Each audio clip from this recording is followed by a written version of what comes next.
we have, and I'm going to try to pronounce your name, Natalka, calling in from New York. Natalka, you are live on Talk Heathen. What's up?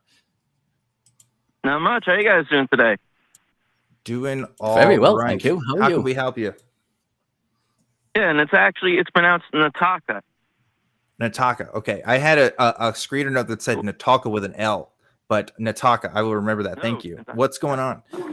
You're most welcome. So I wanted to talk about free will today. Okay. Kind of from an interesting perspective and take it down. Let's see if we can take it down a really interesting route. First of all, I'd like to see if you two could go over, and I wanted to get the English bloke's name. Is it correct? Am I correct in saying your name is John? Is that correct, sir? It's Richard, and I'm Scottish. Yeah, he is a Scottish man. I always give you the accent. I'm half English, half Scottish. He's actually it's actually Ricardo. Ricardo G is what we call him.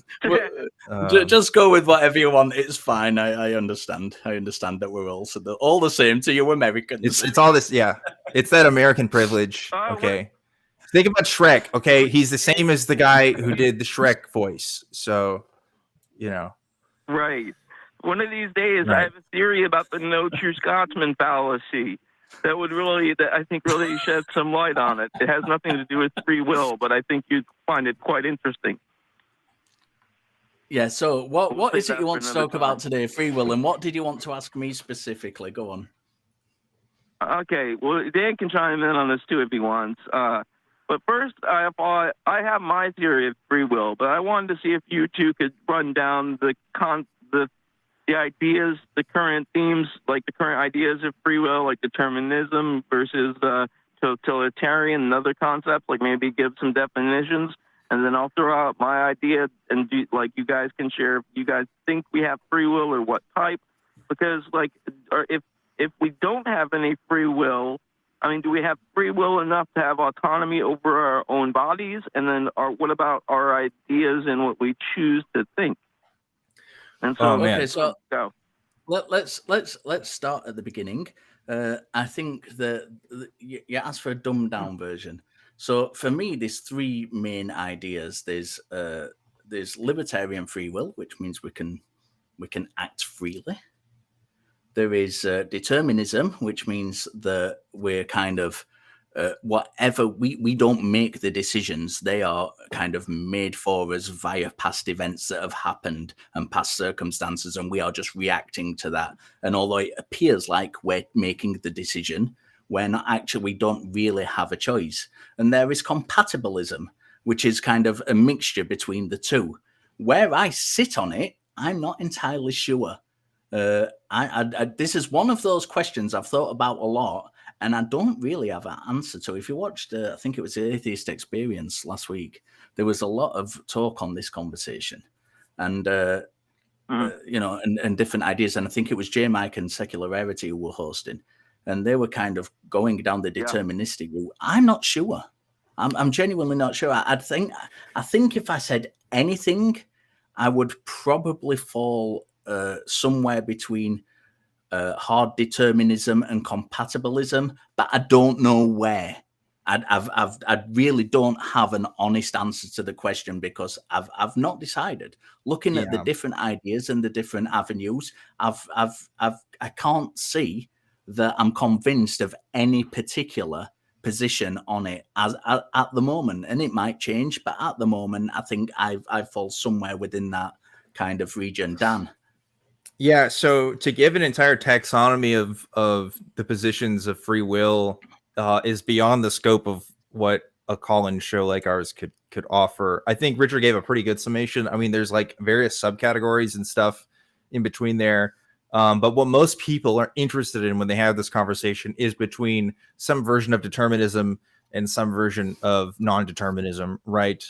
With various categories in between there. So like I would fall, if we're talking about it in that binary, I would definitely fall into the determinist camp, specifically like a physicalist sort of ontology, if you will, about this. So like I do believe that our will, our sense of consciousness, and our sense of decision making is the result of physical systems, and therefore it can be changed through physical systems. So does that mean that I have a conscious understanding, or can I change the things that I can do?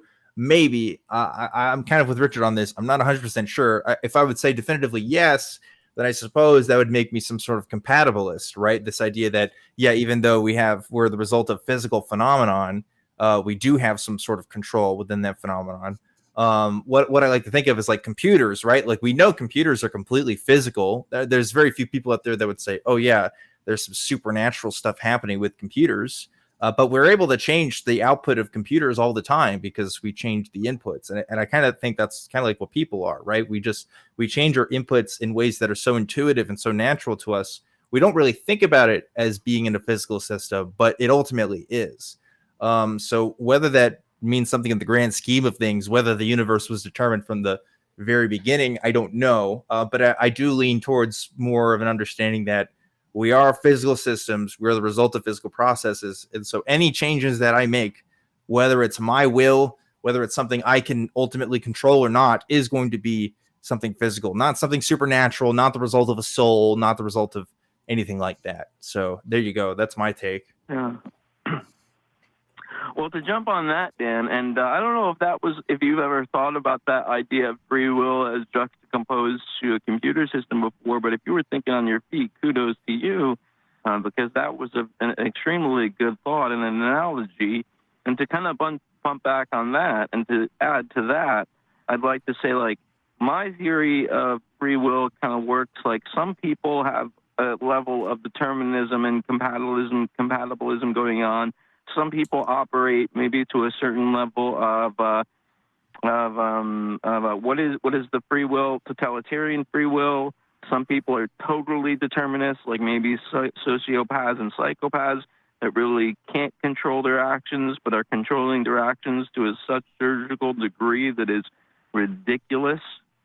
Because it's like sociopaths almost have this level of control yet non-control going on about them. Well, I kind of disagree on that, because if you ever look at the statistics, you'll actually find that many psychopaths are actually surgeons and things.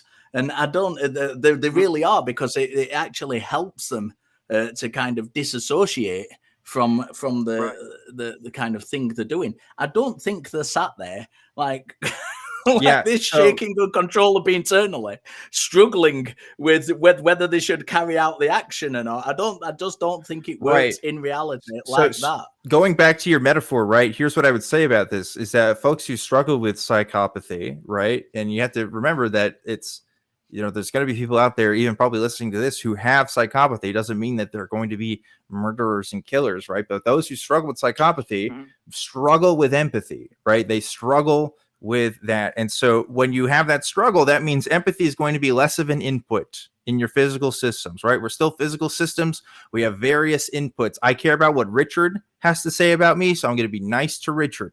And he's also the producer of the show, so he could kick me off at any second. And you know what? I like being on the show, so I'm going to do things that are going to benefit my interests that also benefit Richard's interest. Someone who struggles with psychopathy may not consider Richard's interest. So that input isn't going to be as strong in their own physical system, but they're just as physical of a system as we are, right? They're not like inherently different or even more of a computer or more, cold than we are in that particular sense, right? It's just that their levels of inputs are going to be different than ours.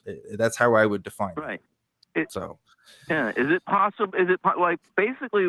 So what I'm trying to say is, like, for you, if I entered like the one input for you and the same input for me, because we might have a certain level of free will that might differ from ours because of our upbringing and everything that's already been inputted into our systems, maybe we'll get different results going outward. I mean, we will certainly weight things differently, right? Another example of this is someone who is autistic, right? Someone who is autistic might be more sensitive to sounds, might be more sensitive to other kinds of things. That's going to be weighted differently in their physical systems than my physical systems, right? Like, I think you can apply this to a lot of things, but ultimately, I'm not sure if that, I mean, it has effects on our decision making. Whether you say that means that we don't have free will or not, that's up to you, right? I don't know if that's what that truly means, but it does affect our decision making, and it is going to affect our will.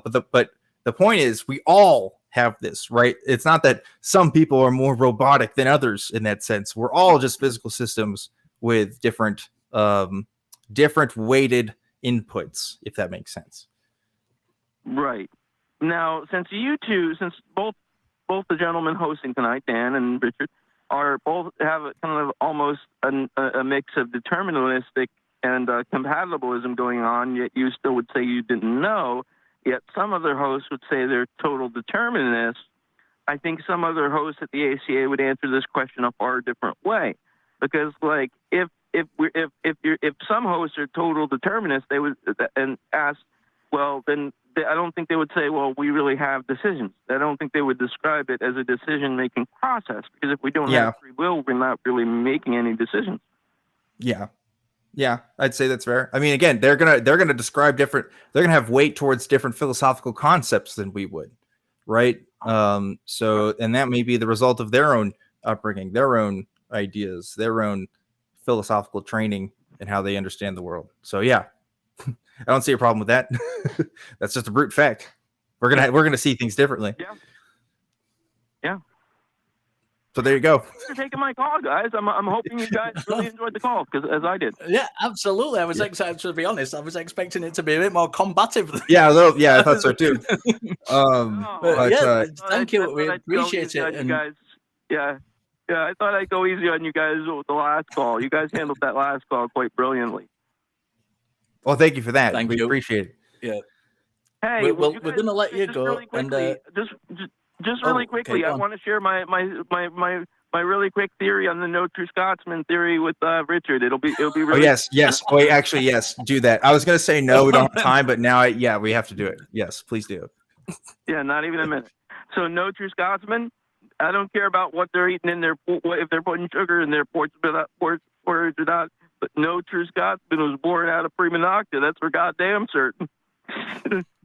No offense to you, Richard. No, not at all.